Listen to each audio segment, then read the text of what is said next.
Director Maruti ने trailer के live event पर बोला था प्रभास के सिर्फ 1% फैंस को भी अगर ये मूवी डिसअपॉइंट करेगी तो सीधा मेरे घर के एड्रेस पर आना और मैं आपको वही मिलूंगा।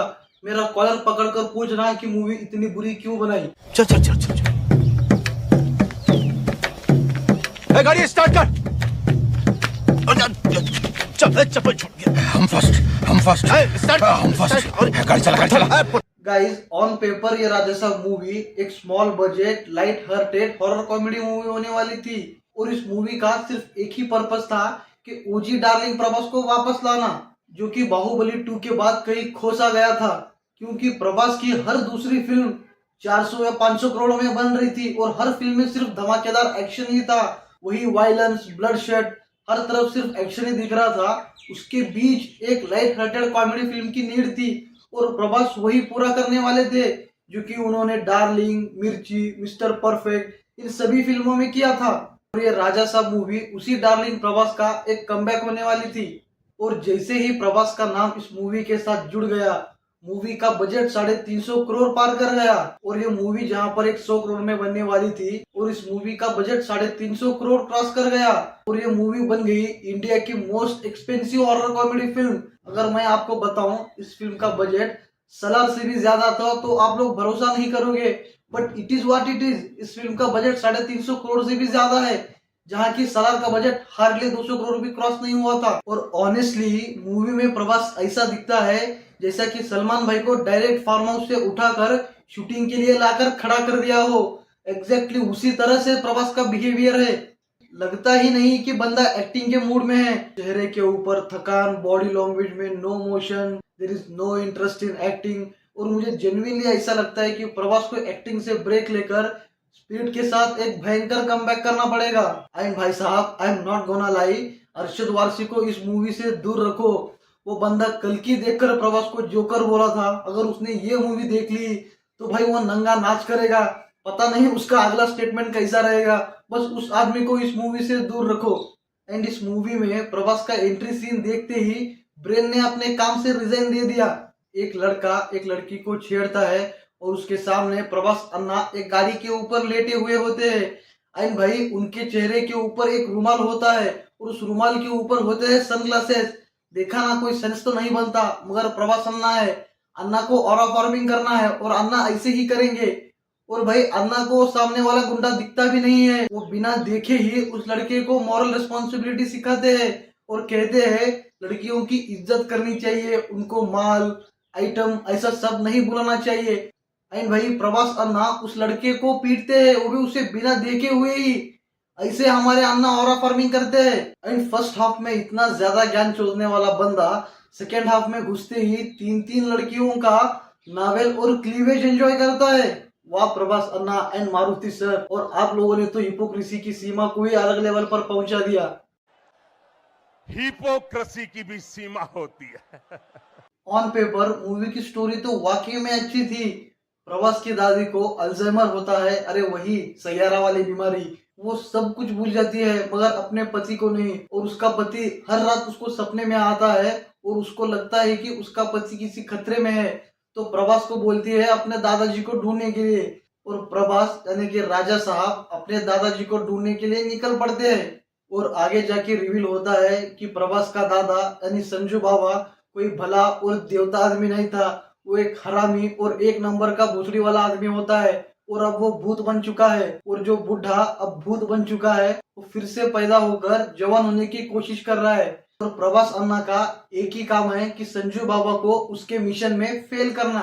एंड प्रभास अन्ना संजू बाबा को उसके मिशन में फेल करते हैं या नहीं, यही इस मूवी का कॉन्सेप्ट है। मैंने कहा था ना, फिल्म का कॉन्सेप्ट एकदम मस्त है मगर एग्जीक्यूशन टोटल संडास है। एंड स्क्रीन प्ले जो भी चाहा वो सब कुछ घुसा दिया। प्रभास अन्ना की गांव में ऑलरेडी एक आइटम होती है और जैसे ही अन्ना हैदराबाद में उतरते हैं तब निधि अग्रवाल को देखते हैं, जो कि निधि अग्रवाल एक नन बनने का ट्राई कर रही है। जैसे ही निधि अग्रवाल प्रभास अन्ना को कोई दानवीर कर्ण समझती है और प्रभास अन्ना की तस्वीर देखती है, तब निधि अग्रवाल को प्रभास अन्ना के अंदर जीसस दिखता है। भाई साहब, Om Raut, what a visionary man you are. आपका आदि पुरुष का सीन अब याद आएगा, जो आपने प्रभास अन्ना को दशरथ राजा बनाया था। वो दशरथ राजा ही अब निधि अग्रवाल को जीसस दिख रहा है। और जब प्रभास अन्ना हर तरफ से मुसीबत में फंसे हुए होते हैं तब मालविका की एंट्री होती है और फिर मालविका की एंट्री होने के बाद थोड़े इमोशनल सीन्स आते हैं और उसके बाद फिर से एक्शन सीक्वेंसेस। भाई स्क्रीन प्ले की ऐसी माँ चूदी गई है, हर दूसरे सीन में कुछ भी चल रहा है, मतलब कोई सीन का कोई भी सेंस नहीं बनता मगर बस वो चल रहा है। अगर मूवी कहीं पर भी 5 मिनट के लिए इमोशनल हो गई तो फिर कोई अनफनी जोक्स घुसा देते हैं। अगर वो अनफनी जोक से भी मूवी का सीन नहीं बिगड़ा तो फिर कोई एक्शन सीक्वेंस घुसा देते हैं। अगर उस एक्शन सीक्वेंसेस भी मूवी नहीं बिगड़ी तो फिर मालविका का क्लीवेज दिखा दे या फिर निधि अग्रवाल का नावल दिखा दे। बस यही चल रहा है पूरे मूवी के अंदर। एंड इस मूवी को प्रमोट किया गया है इंडिया बिगेस्ट हॉरर कॉमेडी के नाम पर। भाई साहब ये इंडिया बिगेस्ट हॉरर कॉमेडी तो जरूर है, वो सिर्फ बजट के अंदर, ना इसमें हॉरर है और ना ही कॉमेडी। मान लो इस मूवी के अंदर कॉमेडी आपको थोड़ी जगह पर दिख भी जाए, किसी किसी अनफनी जोक पर आप थोड़ा बहुत हंस लोगे, किसी के रिएक्शन के ऊपर आप थोड़ा बहुत हंस लोगे, मगर भाई हॉरर हॉरर का तो हिच भी नहीं था मूवी के अंदर। मजा ले किसी एक भी सीन को देखकर आपको डर लगे। आपको डर सिर्फ तभी लगेगा जब आपको प्रभास के क्लोजअप शॉट दिखेंगे। हॉरर के नाम पर तो इस मूवी का सबसे ज्यादा चूतिया काटा गया है। एंड उस भूतिया हवेली के अंदर वीएफएक्स के जरिए इतने खतरनाक शॉट्स क्रिएट किए गए हैं, उसको देखकर तो किसी की भी गांड फट जाए। मगर मजा ले उस फिल्म के अंदर जितनी भी कैरेक्टर्स है वो सबके सब जोकर है। भाई कोई भी नहीं डर रहा, मजा ले वहां पर कोई भी सीरियस हो, हर बंदा अपनी ही चूतियागिरी कर रहा है। और लिटरली वो लोग ऐसे बिहेव करते हैं कि वो कोई भूतिया हवेली नहीं, कोई हैलोवन का इवेंट चल रहा है और ये सभी लोग वहां के पार्टिसिपेंट्स है। जो भी वहां पर भूत है ना वो एक चूतिया आदमी है जो कि भूत का गेटअप लेकर घूम रहा है। और भाई उस भूतिया हवेली के अंदर इनका रोमांस चल रहा है और उस रोमांस का भी कोई सेंस नहीं बन रहा। और उस रोमांस के अंदर प्रभास अन्ना को मालविका की नावल के ऊपर हाथ लगाना है। भाई आप क्या दिखाना चाहते हो? आपके इंटेंशंस तो क्लियर कराओ एटलीस्ट हमसे। उस पूरे थिएटर के अंदर जितने भी सारे लोग हैं वो सब लोग awkward फील कर रहे हैं उस सीन को देखकर। माना के मालविका सुपर हॉट है मगर भाई वो सीन तो देखो, अब किस सीन के अंदर उसका नावल दिखा रहे हो।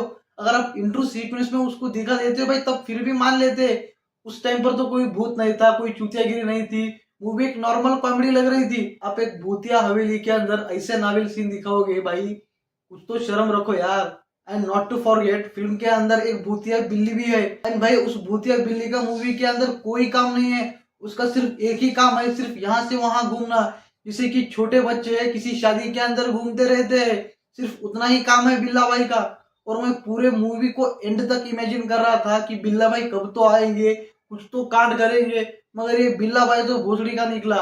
वो सिर्फ घूम ही रहा है भाई, उसका कोई काम ही नहीं है। एंड ऐसा भी नहीं है कि इस फिल्म के अंदर सब कुछ सिर्फ बुरा ही बुरा है। इस फिल्म के अंदर थोड़े बहुत अच्छे पार्ट्स भी है, जो कि जब आप संजू बाबा की बैक स्टोरी देखोगे वो एक्चुअली इंटरेस्टिंग है। और संजू बाबा का जो ट्रांसफॉर्मेशन होता है एक तांत्रिक के रूप में, भाई वो पूरा शॉट ही गजब का था। वो पूरा सीक्वेंस इतनी गजब तरीके से शूट किया गया है और उसका वीएफएक्स एकदम टॉप लेवल पर था। वो देखकर ही आपको दिल खुश हो जाएगा, उस पूरे सीन को देखकर ही आपका दिल खुश हो जाएगा। पूरी मूवी एक तरफ और वो वाला सीन एक तरफ, उस लेवल का था वो। एंड प्री क्लाइमेक्स में जब हवेली के अंदर सिर्फ प्रभास अन्ना और संजू बाबा होते हैं, वो वाला सीन भी एकदम गजब था। जो मूवी के अंदर माइंड गेम चलता है उसको देखकर आपको जेन्युइनली अच्छा फील आएगा। आपको लगेगा कि एटलीस्ट मूवी के अंदर कुछ तो अच्छा चल रहा है, हर तरफ सिर्फ चूतियागिरी नहीं, मूवी के अंदर कुछ तो अच्छा चल रहा है, क्योंकि देखकर आपको जेन्युइनली अच्छा फील होगा। और जो हमें ट्रेलर में क्रोकोडाइल वाला सीन दिखा दिया था वो भी अच्छा था, उसमें भी कोई बुराई नहीं थी। पूरा सीन इसलिए अच्छा लग रहा था क्योंकि इस मूवी का वीएफएक्स बढ़िया था, और वीएफएक्स बढ़िया होने के कारण ही ये मूवी थोड़ी तो आपको वॉचेबल लग रही है। अगर वीएफएक्स भी इस मूवी का घटिया होता तो भाई ये मूवी किसी भी लायक नहीं थी। तो बस इन्हीं कुछ जगह पर मूवी सांस लेती है, वरना हर जगह पर तो मूवी का पोस्टमार्टम ही हुआ है। वरना मूवी के अंदर बाकी टाइम तो सिर्फ कंपटीशन ही चल रहा है संजू बाबा और प्रभास अन्ना के बीच में कि कौन सबसे ज्यादा ऑडियंस का दिमाग खराब करेगा और ऑडियंस को चूतिया साबित करेगा। अगर मैं जेन्युइनली बताऊं ना, इस मूवी के अंदर हीरोइंस का काम सिर्फ एक ही जगह पर है, या तो अपना क्लीवेज दिखाओ या अपना नावल दिखाओ, वरना हर 20-25 मिनट में एक गाना आएगा, उस गाने के अंदर आना और ठुमके लगाना और प्रभास अन्ना के साथ नाचना घूमना। उन सारे सीन्स को छोड़कर उनका कोई काम ही नहीं है मूवी के अंदर। क्लाइमैक्स में प्रभास लिटरली भगवान बन जाता है संजू बाबा को मारने के लिए।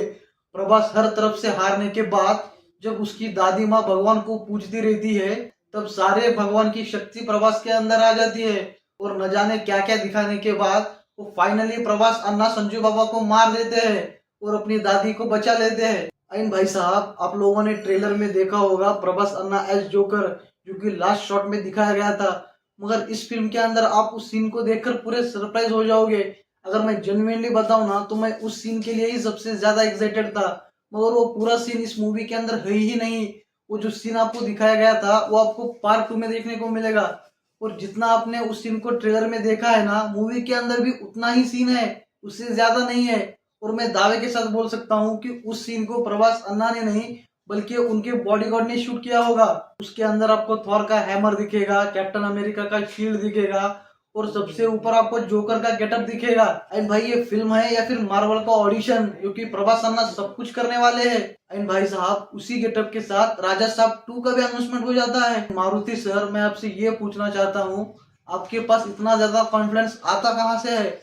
अपने राजा साहब जैसी घटिया मूवी बनाई है और उसको बनाने के बावजूद आपने पार्ट 2 भी अनाउंस कर दिया।